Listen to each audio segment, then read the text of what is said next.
Hello and welcome to the weekly technical talk.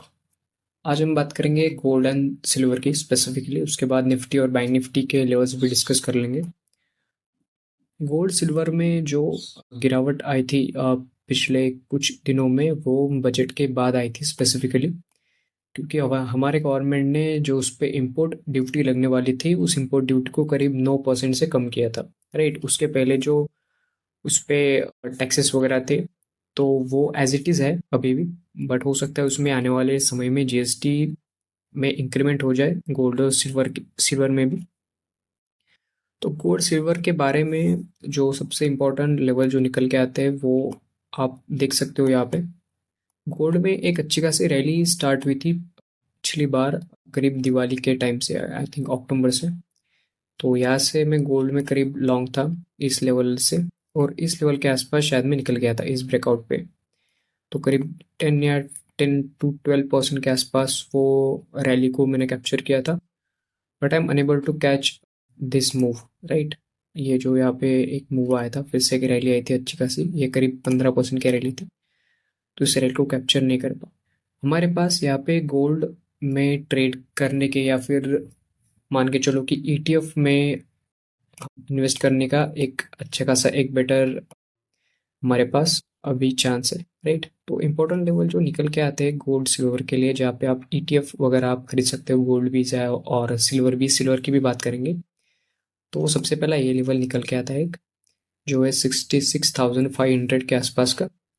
Okay, उसके बाद अगर जो लेवल जो सबसे इम्पोर्टेंट लेवल है, वो ये लेवल है। ओके, जहाँ से एक नया ब्रेकआउट आया था, वो है 64,000 के आसपास।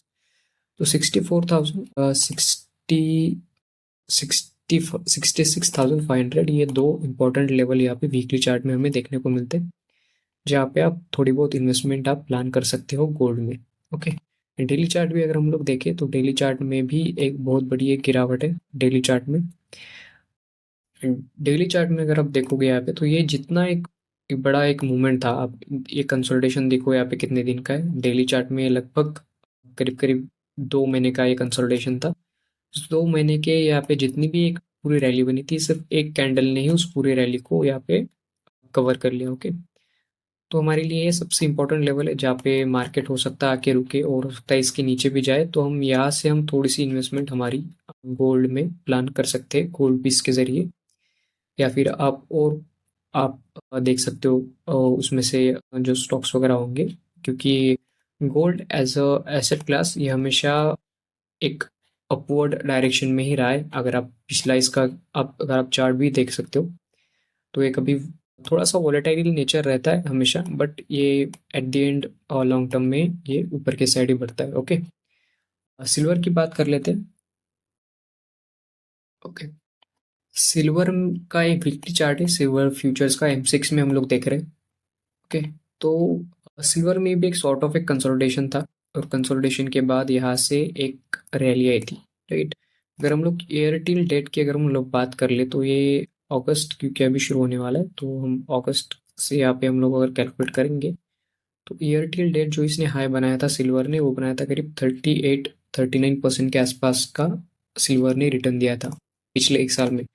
राइट, और अभी ये अपने ऑल टाइम हाई से करीब करीब 15% नीचे। ओके, 15 से 16% यहाँ पे अपने ऑल टाइम हाई से यहाँ पे नीचे ट्रेड कर रहे हैं। सिल्वर के लिए भी एक जो सबसे इम्पोर्टेंट लेवल जो निकल के आती है, वो यही निकल के आती है। राइट, यहाँ पे हम कोई पैटर्न वगैरह देख के हम लोग अच्छे खासे यहाँ पे इन्वेस्टमेंट प्लान हम लोग कर सकते हैं सिल्वर बीज में। ये 77 या 78,000 के आसपास के लेवल निकल के आते हैं। उसके बाद अगर इसमें एक फर्दर करेक्शन रहा, तो हमें ये लेवल भी देखने को मिल सकती है, जो कि 75,000 के आसपास की, जो कि एक साइकोलॉजिकल लेवल भी फिर सिल्वर के लिए निकल के आती है। राइट, अगर इसमें जीएसटी का इंक्रीमेंट होता है गवर्नमेंट की तरफ से, और तो हो सकता है इसमें फिर से और एक बाउंस बैक आ जाए। एंड द रीजन क्योंकि गोल्ड और सिल्वर के प्राइजेस जो ज्वेलर्स ने खरीदे हुए हैं, वो उनके रॉ मटेरियल्स, कुछ ऑर्नामेंट्स वगैरह बनाने के लिए, तो यहाँ पे अभी उनको एक अच्छा खासा लॉस हुआ होगा। राइट, और जो गोल्ड, जो सॉवरेन गोल्ड बॉन्ड्स है, उनका भी रिडक्शन नियर है, तो उनको भी एक अच्छा खासा करीब 10 to 12% के आसपास का उनको भी यहाँ पे उनके एसेट में उनको लॉस दिख रहा है गोल्ड में स्पेसिफिकली। तो ये थी गोल्ड सिल्वर की बात। अभी हम थोड़े से निफ्टी और बैंक निफ्टी की बात करते हैं जल्दी। ओके, ये निफ्टी का डेली चार्ट है। डेली चार्ट में हमने जो पिछला हमारा टेक्निकल टॉक था, हमने उसमें डिस्कस किया था कि ये सबसे इम्पोर्टेंट लेवल निफ्टी के लिए बन जाते हैं, जो कि 24,240 और 24,150 के आसपास का, राइट। मार्केट इसके नीचे आया था बजट के दिन, लेकिन फिर से ऊपर चला गया। उसके बाद थोड़ा सा एक यहाँ पे लेट्स से एक पुल बैक था या फिर एक रिट्रेसमेंट था। उसके बाद अगर दो पिछले 2 दिन तक हो आप, अगर आप थर्सडे और फ्राइडे का भी अगर आप सेशन अगर आप देखोगे, तो ये करीब करीब 3% 2 दिन में मार्केट ऊपर गया है। ठीक है, अभी 25,000 जो कि एक लेवल जो निकल के आती है, वो सिर्फ 100-150 पॉइंट ऊपर है। तो मंडे के दिन हमें 25,000 हो सकता है हमें गैप अप ही देखने को मिले। 100 पॉइंट 120 पॉइंट का अच्छा खासा गैप अप हमें देखने को मिले निफ्टी में। तो इसके ऊपर हो सकता है रेजिस्टेंस ये 25,100 या फिर 150 तक जाए मंडे के दिन, और उसके बाद हमें थोड़ा बहुत यहाँ पे रिट्रेसमेंट या फिर एक करेक्शन हमें निफ्टी 50 में देखने को मिले। निफ्टी बैंक के बारे में, okay, Nifty all time high पे चल रहा है, लेकिन निफ्टी बैंक अपने एक अच्छे खासे करेक्शन के मोड में है अभी भी।